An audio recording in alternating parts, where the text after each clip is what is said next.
বাবার বাড়িতে আসলে পরে আমি সবসময় কি করি সেইটা কিন্তু তোমাদের সাথে শেয়ার করি।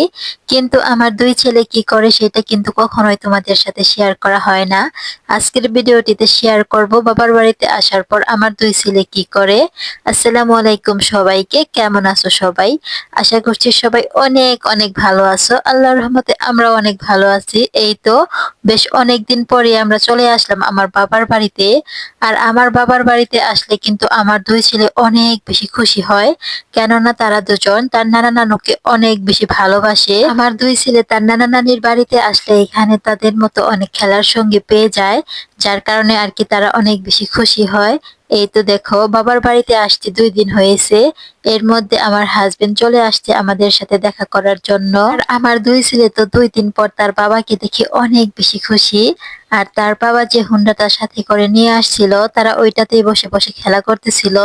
বাবা ছেলে সবাই একদম হুন্ডা পাগল। আর এইদিকে দেখো আমার ছোট ছেলেটার অবস্থা, কিছু সময় সে হুন্ডায় বসে থাকে, তারপর আবার তার মামার কোলে উঠে বসে থাকে। কি একটা অবস্থা, আর কি সে কোনোভাবে স্থির হয়ে থাকবে না, তার তোড় করতেই হবে। আর এদিকে দেখো ছোট ছোট বাচ্চারাও এসে এখানে এগুলো দেখতেছিল। এবার চলো তোমাদেরকে দেখিয়ে দিই আমার আয়ান বাবাটা তার নানার বাড়িতে আসলে সে কোথায় কোথায় খেলতে যায় আর কি কি দিয়ে খেলাধুলা করে।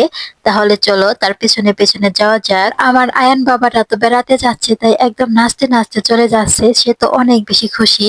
আর সে সব সময় আমাদের ফুপুর বাড়িতে আসে। মূলত এখানে অনেক গরু ছাগল হাঁস মুরগি আছে। সে মূলত ওইগুলো দিয়ে খেলাধুলা করতে আসে। সে তো হাঁস মুরগি গরু ছাগল অনেক বেশি পছন্দ করে। অবশ্য তোমরা আমার আয়ান বাবাটার মুখ দেখে বুঝতে পারতেছো সে কত বেশি খুশি। তো আমার আয়ান বাবাটা এখন চলে আসলো ছাগলের সাথে খেলা করার জন্য। এইখানে এই লাল ছাগলটা যে দেখতে পাচ্ছ ওইটা নাকি ওর ছাগল, সে বারবার এইখানে আসে এই একই কথাটা বলবে। আর আমাদের ফুফুদের বাড়িতে কিন্তু হাঁস মুরগি গরু ছাগল কবুতর সব ধরনের পশু পাখি আছে। যার কারণে আমার ছেলেটা এই বাড়িতে আসতে অনেক বেশি পছন্দ করে। এখানে দাঁড়িয়ে দাঁড়িয়ে সে ছোট্ট একটি কুকুরের ছানা দেখতেছিল। মাশাআল্লাহ কুকুরের ছানাটা কিন্তু অনেক বেশি কিউট ছিল। এই তো এখন সে তার ছোট ভাইয়ের সাথে খেলাধুলা করা শুরু করে দিল। এই রে ভাই, আমার ২ ছেলে এত বেশি দুষ্টমি করতে পারে, তাদের সামলাতে সামলাতে তো আমার জীবনটাই একদম তেজপাতা হয়ে গেছে। যাই হোক, এরপর বিকেলের দিকে চলে গেলাম আমরা হাসপাতালে, কেননা আমার ছোট ছেলেটা একটু অসুস্থ ছিল, তাই ডাক্তার দেখাতে গেছিলাম। কিন্তু ডাক্তারের কাছে যাওয়ার পর তার অবস্থাটা দেখুন, এ দেখে মনে হচ্ছিল সে কোনো পার্কে এসে পড়েছে আর সে এখানে এসে অনেক অনেক খেলাধুলা করতেছিল। এরপর আমাদের ডাক্তার দেখানো শেষ হয়ে গেলে এখন আমরা বাড়ির উদ্দেশ্যে রওনা দিয়ে দিলাম। আচ্ছা বন্ধুরা, তোমরাও যখন তোমাদের বাবার বাড়িতে যাও তোমাদের ছেলেরাও কি এইভাবে খেলাধুলা করে বাড়ি একদম মাথায় করে রাখে?